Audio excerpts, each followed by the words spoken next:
Next देखिए, assertion A, B, C, D are 4 points on a semicircular arc with center A, B, C, D are on the circumference with center O, such that A, B, B, C, C, D equal है. A, B, B, C and C, D equal है. Then AB plus AC plus AD is equal to 4AO plus OB plus OC, ये proof करना है. This is the assertions. And reason में कह रहा है कि polygon law of vector addition yields AB plus BC plus CD plus AD is equal to 2AO. तो basically यहाँ पर कुछ नहीं है, आप ट्रायंगल लॉ को रिजल्ट रिकॉल कर लो. ये कह रहा है कि अगर ये A है and this is your B, अगर वेक्टर एडिशन को आप R से लिख रहे हैं तो R is equal to A plus B, and यहाँ पर वेक्टर का साइन ऑलरेडी है, ये एज्यूम करिए. इसको आप ऐसे भी बोल सकते हो कि अगर सपोज करिए ये A वेक्टर है, ये B वेक्टर है एंड ये सपोज करिए कि C वेक्टर है, तो यहाँ पर अगर ये R है तो यहाँ पर R1 लिख देते हैं. अगर ये R1 है तो अब A plus B plus C ऐसा भी लिख सकते हो. अब जो क्वेश्चंस है उसमें AB plus AC plus AD का वैल्यू फाइंड करने के लिए बोल रहा है. तो आप सबसे पहले क्या करो कि AB को ज्वाइन कर दो. यहाँ पर हमने AB को ज्वाइन कर दिया एंड एरो लगा दिया, एंड ये सपोज करिए इस डायरेक्शंस में, ये इस डायरेक्शंस में. तो फिगर में आप देखोगे तो AO and OB same order में है. आप फिर ध्यान से देखिए, AO and OB same order में है एंड AB अपोजिट ऑर्डर में है. तो आप पहले इक्वेशंस में बहुत आराम से लिख सकते हो कि AB is equal to OA and plus OB, ऐसा लिख सकते हैं ट्रायंगल लॉ से. अब दूसरा देखिए, दूसरा कह रहा है AC, तो हम AC को ज्वाइन कर रहे हैं, यहाँ पर डॉट से ज्वाइन कर देते हैं ये AC ताकि दिखे ये. तो आप AC को क्या लिख सकते हो, OA एंड प्लस OC. इसको लिख सकते हैं, AC को आप लिख सकते हो AO एंड प्लस, यहाँ पर भी AO ही लिखना चाहिए, यहाँ पर भी सेम होना चाहिए, यहाँ पर भी लिख दो, ऑर्डर में लिख दो इसको भी. तो ये आपका AO हो जाएगा AO plus OB and AO plus OC हो जाएगा. एंड तीसरा है AD. तो AD अगर देखेंगे तो ये ट्वाइस ऑफ AO के इक्वल होगा, क्योंकि आपका ये रेडियस है, ये भी रेडियस है. यानी कि AD को आप लिख सकते हैं AO प्लस OD, यानी that will be equal to twice of AO. तो ये क्लियर है आपको. अब अगर यहाँ पर ऐड कर दें तो AB plus AC plus AD is equal to 4AO plus OB and plus OC equal हो जाएगा. तो ये आपका प्रूफ हो रहा है. इसका मतलब एसर्शंस काफ़ी क्लियर है कि एसर्शन इज द करेक्ट. फिर से देखिए, जो आपको क्वेश्चंस है ये सिंपल ट्रायंगल लॉ पर बेस्ड है और कुछ नहीं है, तो इसके बेसिस पर ऐसा आ सकता है. अब दूसरा देखिए क्या कह रहा है कि polygon law of vector addition yields AB plus BC plus CD plus AD, AB plus BC and plus CD. आप नेक्स्ट फिगर में देखो, AB plus CD is equal to R1 is equal to ये है. तो अगर हम AB plus BC and plus CD को add करेंगे तो वो AD के बराबर होगा. तो अब मैं नेक्स्ट लिख रहा हूँ, दूसरे रीजन को लिख रहा हूँ. रीजन को अगर देखें तो आपका रीजन में कह रहा है AB plus BC plus CD and plus AD. तो फिगर से AB plus BC plus CD AD के बराबर है. So this will be AD and plus AD, so that will AD and that will be equal to twice AD, and AD का value twice of AO है. So this will be equal to the 4AO and आपका देखें तो 2AO दिया हुआ है. इसका मतलब रीजन हमारा इस हिसाब से गलत हो गया. यहाँ पर देखेंगे अगर, तो मैं फिर से बोल रहा हूँ कि ये टर्म जो है AB plus BC plus CD ये AD के बराबर है. तो यहाँ पर अगर इक्वल होता AD तो वो ट्वाइस ऑफ AO के इक्वल हो जाता. लेकिन AB plus BC plus CD अगर AD का है तो AD प्लस AD 2AD हो जाएगा, then that will be equal to 4AO. तो इसलिए रीजन गलत है आपका. नेक्स्ट देखिए, in the Q of side A shown in the figure, the vector from the central point of the face A BOD to the central point of the face BEFO. तो अब अगर देखेंगे तो आप सिंपली क्या करो, जी की कोऑर्डिनेट्स को कलेक्ट कर लो। जी जो है वो एक्स जेड प्लेन में है, ये आपका, ये देखेंगे तो ये एक्स जेड प्लेन में है और मिडिल पॉइंट है। तो ओ से डिस्टेंस जो है इसका कोऑर्डिनेट अगर कलेक्ट करें तो ये हो जाएगा a/2, 0 and a/2। Middle point में है, क्वेश्चन में दिया हुआ सेंट्रल पॉइंट। एंड एच को अगर देखें तो आपका एच जो है वो वाई जेड प्लेन में है एंड मिडिल में है। तो वाई जेड प्लेन में होगा तो इसकी कोऑर्डिनेट होगा 0 a/2 एंड a/2। एंड आपको जी एच की वैल्यू फाइंड करने के लिए बोल रहा है, the vector from the central point of the face ABOD to the central point of the face BOF। तो बोल रहा है, तो अगर सपोज करिए कि ये O है and this is your GH and G and ये आपका H है, तो ये हमें GH को फाइंड करने के लिए बोल रहा है। तो GH will be equal to OH and minus OG। ये फ्रॉम ट्रायंगल लॉ से ऐसा हो जाएगा, ट्रायंगल लॉ से OG plus GH equal to OH होगा, तो उसके बेसिस पर ऐसा लिख सकते हैं। And OH is a/2 J cap and minus plus a/2 K cap and minus OG is a/2 I cap and plus a/2 K cap. अगर ऐसा लिखे हैं तो आपका a/2 K कैप, ये वाला टर्म कैंसिल हो जाएगा। So this is equal to a/2 and J cap minus I cap. तो आपका बी ऑप्शंस करेक्ट हो जाएगा, इसके लिए B will be the correct answers. Next देखिए, यहाँ पर मैं फिर से स्टूडेंट से रिक्वेस्ट करूँगा कि देखिए, आपको इस सेशंस का जो मेन टारगेट ये है कि एग्जामिनेशन हॉल में विथ एक्यूरेसी फास्टली क्वेश्चन को कैसे सॉल्व करेंगे, उसके लिए ये सेशन है।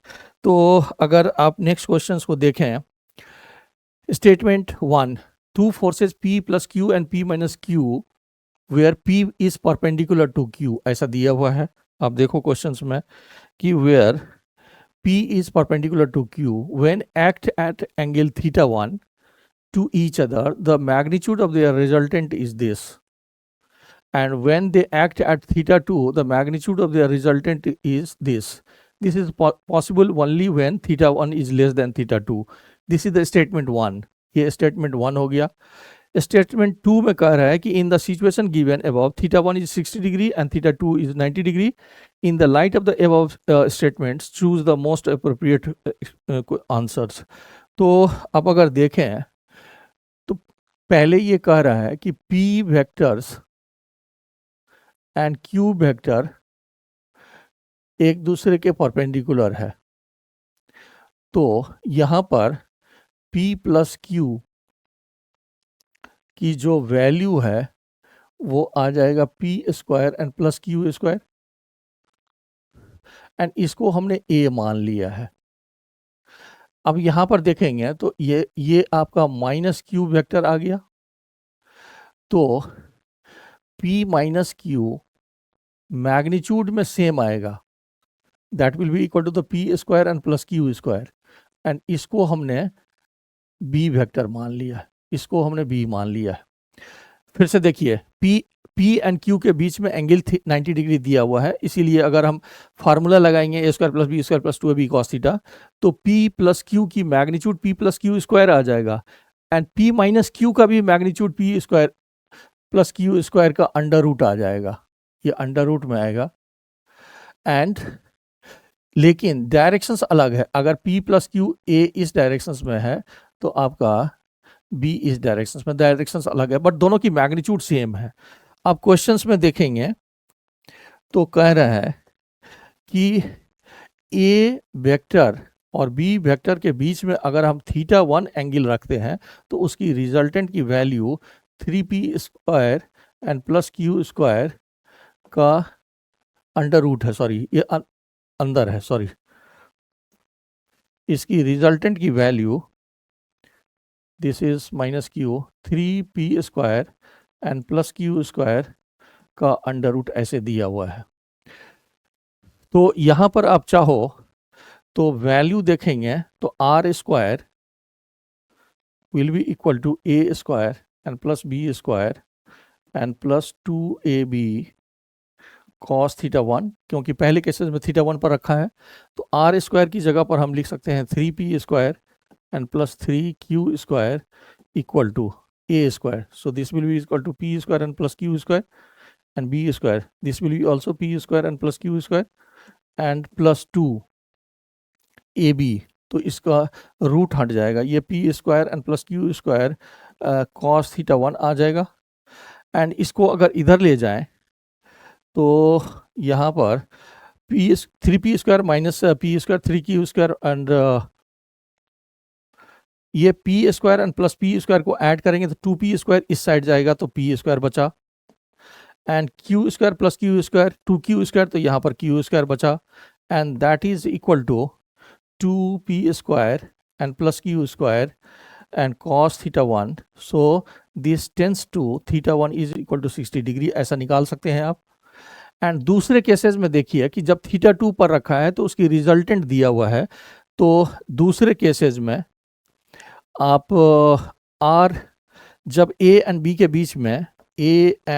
बीच में थीटा 2 एंगल है, देन द रिजल्टेंट इज 2, तो यहाँ पर लिखेंगे 2p² and plus 2q², that will be equal to 2p² and plus 2q² and plus 2 and p² and plus q² cos theta 2।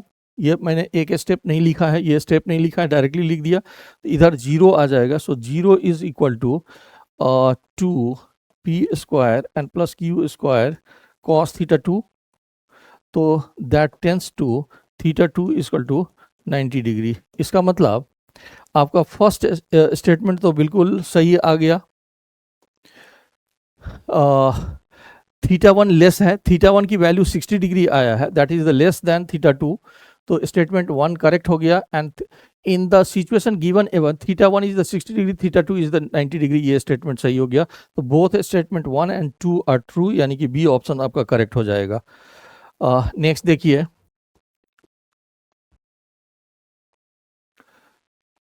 the magnitude of the vectors OA, OB and OC in the given figure are equal, magnitude equal है, the directions of OA plus AB and minus OC। जैसे मान लो कि तीनों की magnitude को हमने R मान लिया है,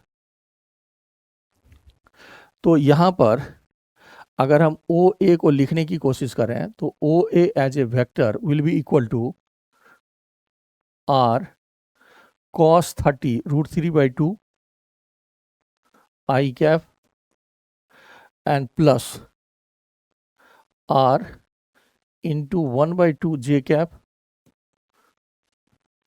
इसका इस डायरेक्शन में cos 30 एंड इस sin 30, तो इसके बेसिस पर लिख सकते हैं।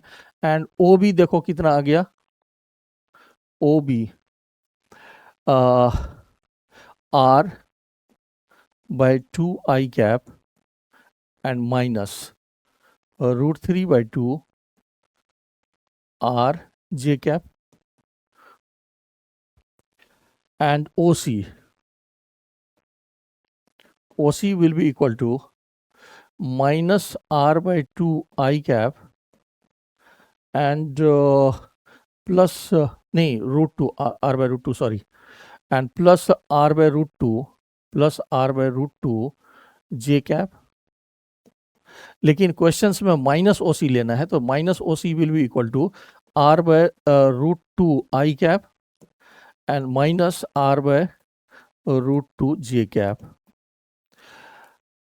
अब यहां पर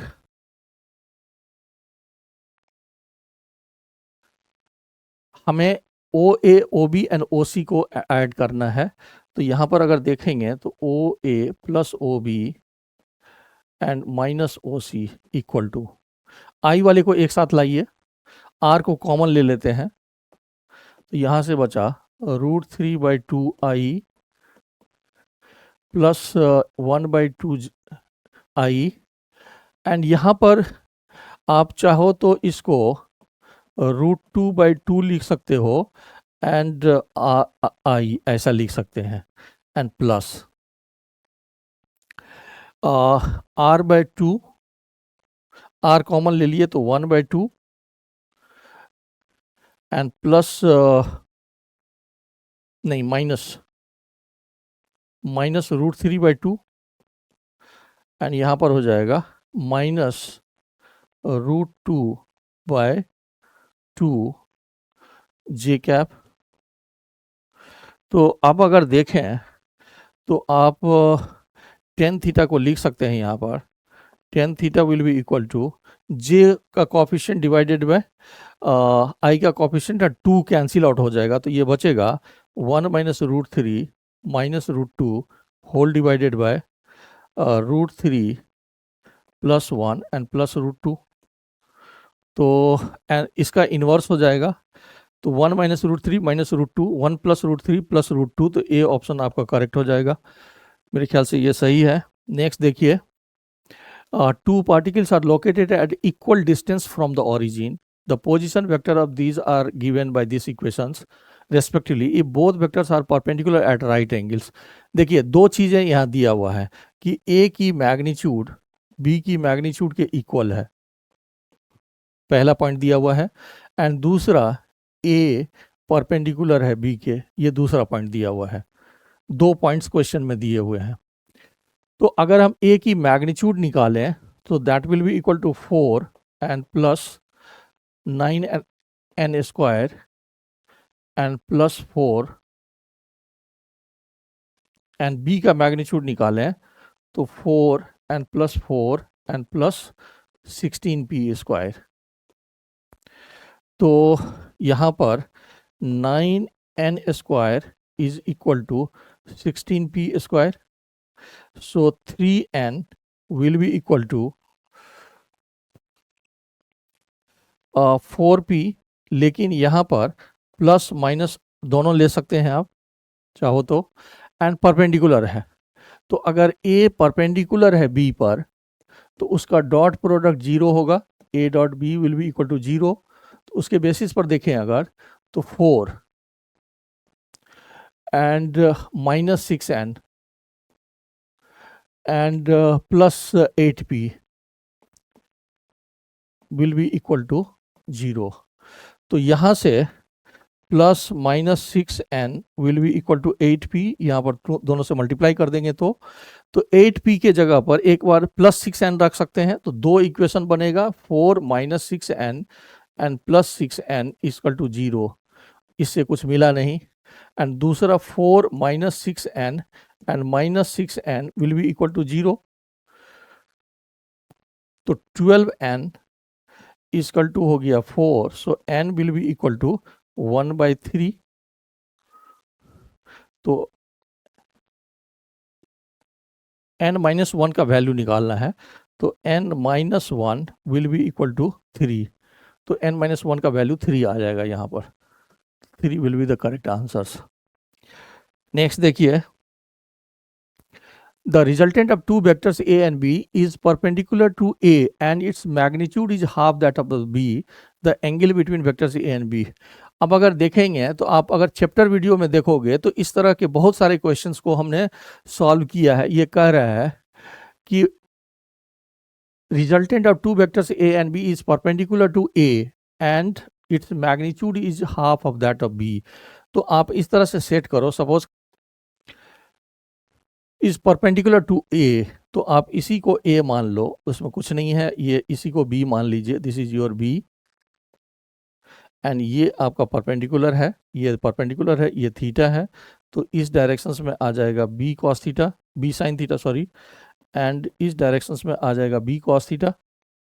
एंड अब क्वेश्चंस में देखिए क्या कह रहा है आपको, क्वेश्चंस में कह रहा है कि A and B resultant is perpendicular to A, तो ए पर परपेंडिकुलर तभी हो सकता है जब ये बी कॉस थीटा उसका रिजल्टेंट हो जाए and B sine theta A के इक्वल हो जाए।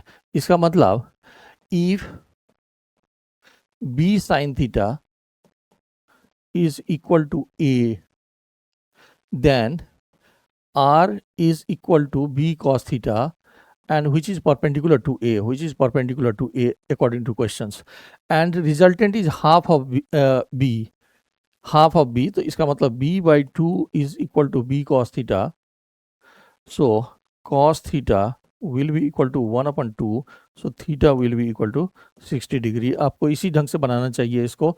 इसका मतलब angle between A and B is 60 degree. Next देखिए, if A and B makes an angle cos inverse 5/9 with each other, then a plus b equal to √2 times a minus b, then for a is equal to nb, the integer value of n is। तो इसमें देखेंगे अगर तो आपको दिया हुआ है cos theta equal to 5/9, एक तो ये दिया हुआ है, एंड दूसरा sum of the vector sum of a plus B is equal to √2 times a minus B, ऐसा दो डेटा गिवन है, एंड ये a equal to N B लेने के लिए बोल रहा है। तो अगर हम इसको स्क्वायर करें तो a square plus B square and plus 2ab cos theta will be equal to 2a square and plus b square minus 2ab cos theta. So this is minus 4ab, so this is 6ab cos theta equal to a square and plus b square.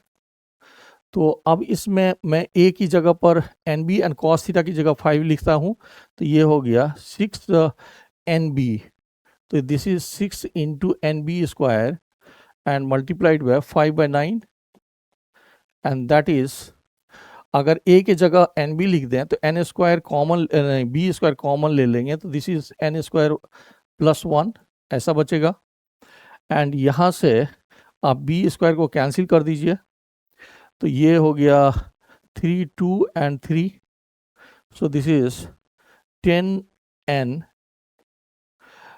equal to 3n square and plus 3, so 3n square and minus 10n and plus 3 is equal to 0, so this is n is equal to plus 10 and plus minus under root 100 and minus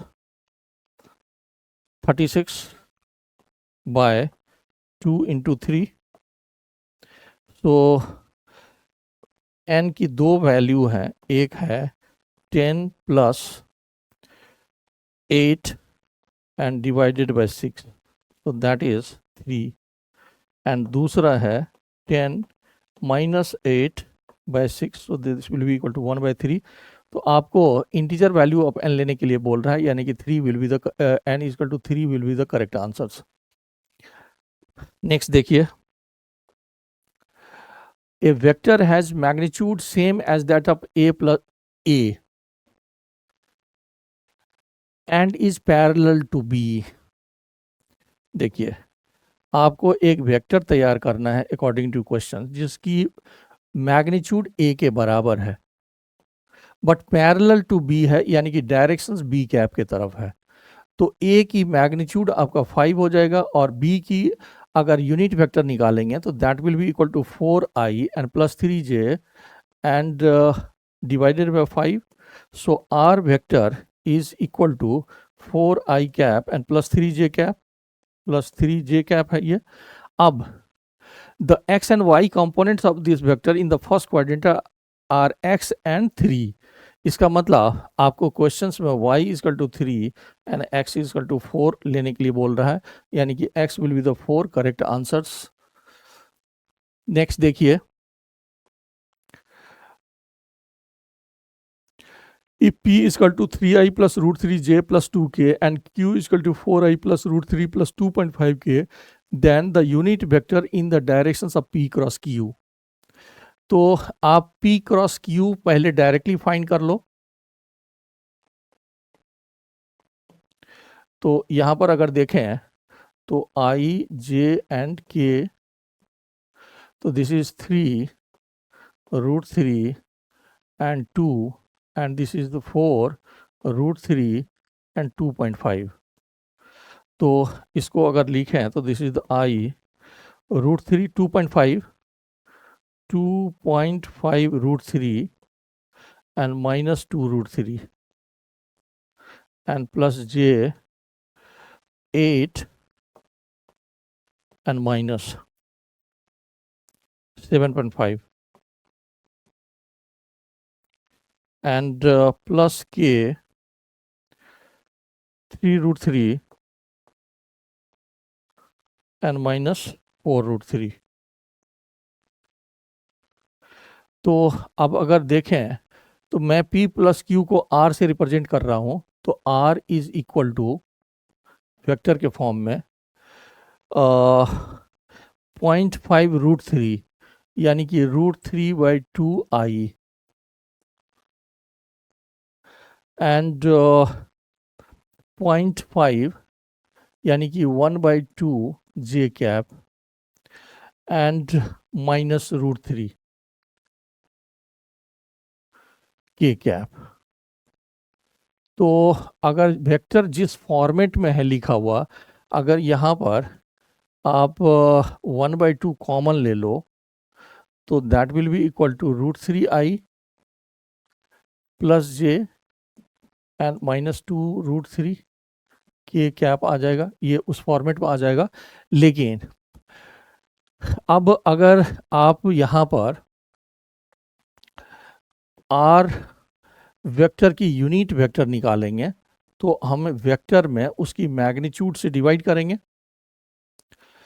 तो आपका जो vector है उसको तो हम as it is लिखेंगे 1/2 √3I and plus J and minus √3 K।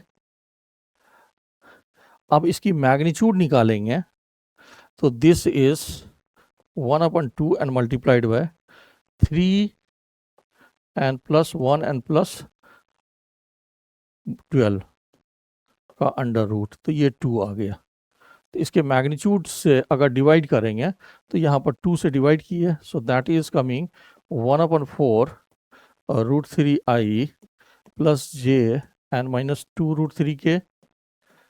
तो इसका मतलब आपका जो x की वैल्यू है वो 4 आ जाएगा। इसका मतलब x equal to 4 is the correct answers. इसमें कुछ है नहीं। आपको कह रहा है A unit vector in the direction of P cross Q, तो अब P क्रॉस Q पहले फाइंड कर लो, उसकी वैल्यू ये आ रहा है। अब इसी का यूनिट वेक्टर निकालना है, तो यूनिट वेक्टर निकालने के लिए हम लोग वेक्टर में उसकी मैग्नीट्यूड से डिवाइड कर देते हैं। उसकी मैग्नीट्यूड 2 आ रहा है, तो 2 से डिवाइड करेंगे तो ये करेक्ट है मेरे ख्याल से। नेक्स्ट देखिए, vector AI plus BJ plus K and 2I minus 3J plus 4K are perpendicular to each other and एक इक्वेशन दिया हुआ है 3A plus 2B equal to 7, then ratio of A plus B find करना है। तो सबसे पहले देखो कि अगर हम इसको P एंड Q मान लेते हैं तो P dot Q will be equal to 0। दो वेक्टर्स अगर परपेंडिकुलर है तो उसका डॉट प्रोडक्ट 0 होगा, ये कई बार कर चुके हैं। तो अब अगर यहाँ पर डॉट प्रोडक्ट निकालें तो 2A minus 3B and plus 4K, नहीं प्लस 4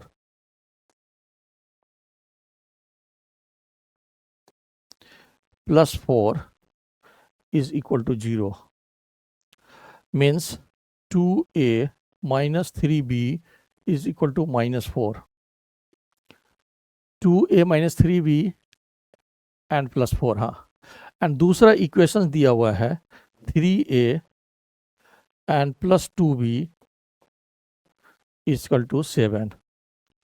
तो आप क्या करो, इसको मल्टीप्लाई कर लो 3 से, तो that is 6A minus 9B will be equal to minus 12 and इसको मल्टीप्लाई कर लो 2 से। So this is 6a and plus 4b will be equal to 14 and दोनों को माइनस कर लो। तो यहाँ पर -13b ये कैंसिल हो जाएगा, equal to -26। So b is coming 2। अब b का वैल्यू 2 आ गया। अब किसी एक इक्वेशन में यहाँ पर b का वैल्यू 2 फेट कर दो, तो ये -6 हो गया, यानी कि a का वैल्यू 1 आ गया, a का वैल्यू 1 आ गया। And ratio of a by b is given to you x by 2, this is equal to 1/2, so x की वैल्यू 1 आ जाएगा। नेक्स्ट देखिए, if a is equal to 2i plus 3j minus k and b is equal to i plus 2j plus 2k, the magnitude of component of vector a along the b vector b, ये इससे पहले भी किए हैं। अगर आप देखेंगे, ये अगर b है एंड ये वेक्टर अगर a है और ये थीटा है, तो आप कंपोनेंट या प्रोजेक्शंस निकालते हैं, तो this will be the a cos theta, यानी कि a cos theta is the component of a along the b या projections of a on the b। तो आप अगर देखें तो यहाँ पर आप लिख सकते हो a dot b will be equal to a b and cos theta. So here a cos theta is the component of a along b, that will be equal to a dot and b and divided by b. So that will be equal to a dot b. So this is 2 and plus 6 and minus 2 divided by b की magnitude कितना है 4 and plus 4 and plus 1 का under root. तो this is coming 2 and plus 6 and minus 2 divided by magnitude of the b.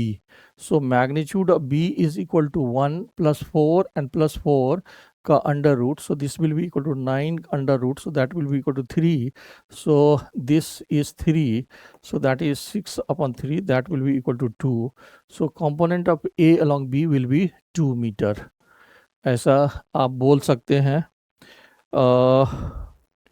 Next देखिए, if p cross q is equal to q cross p, the angle between p and q, ये already कर चुके हैं हम लोग। यहाँ पर theta pi होता है, ये आप देख सकते हैं। अगर आपका ये p है, ये q है, तो p क्रॉस q आपका इस डायरेक्शंस में होगा and q cross p, and इसको मैथमेटिकली भी कर सकते हैं। तो ये दोनों के बीच में 180 डिग्री एंगल होगा, तो थीटा पाई होगा यहाँ। एंड नेक्स्ट देखें, अगर the sum of two forces P and Q is R such that R is equal to P, the angle theta that the resultant of 2P and Q will make.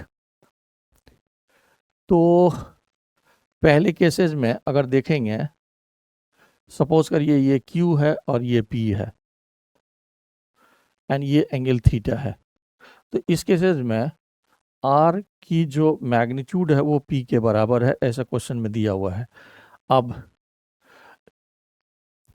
the angle theta that the resultant of 2P and Q will be make with Q is the resultant angle theta in degree that the resultant of 2PQ and Q will make with Q. तो यहाँ पर अगर देखेंगे ये Q है और ये अगर 2P होगा, तो ये वाली एंगल थीटा सेम रहेगी।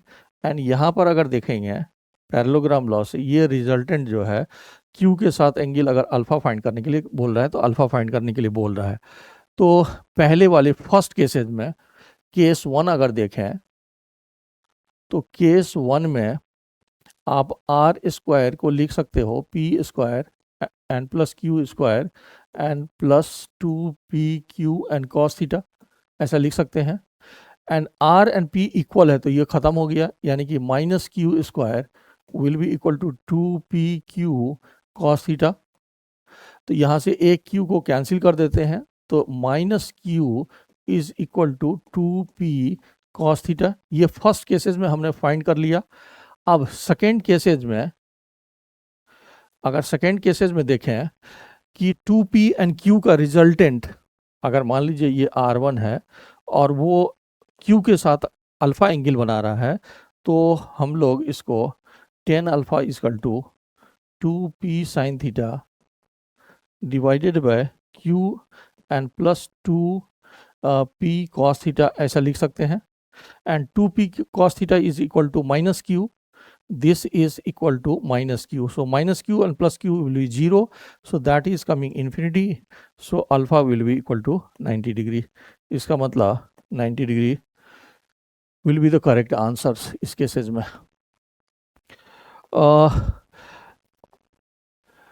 फिर से देखें, मैं स्टूडेंट से रिक्वेस्ट करूंगा कि आप प्रीवियस ईयर्स के क्वेश्चंस को डिस्कशन करने से पहले आप इसी चैप्टर वीडियो का लेसन जो है वो जरूर देखिए, जिसमें क्लास वीडियो जो है वो देखिए, उसके बाद आपको इसमें काफ़ी हेल्प मिलेगा।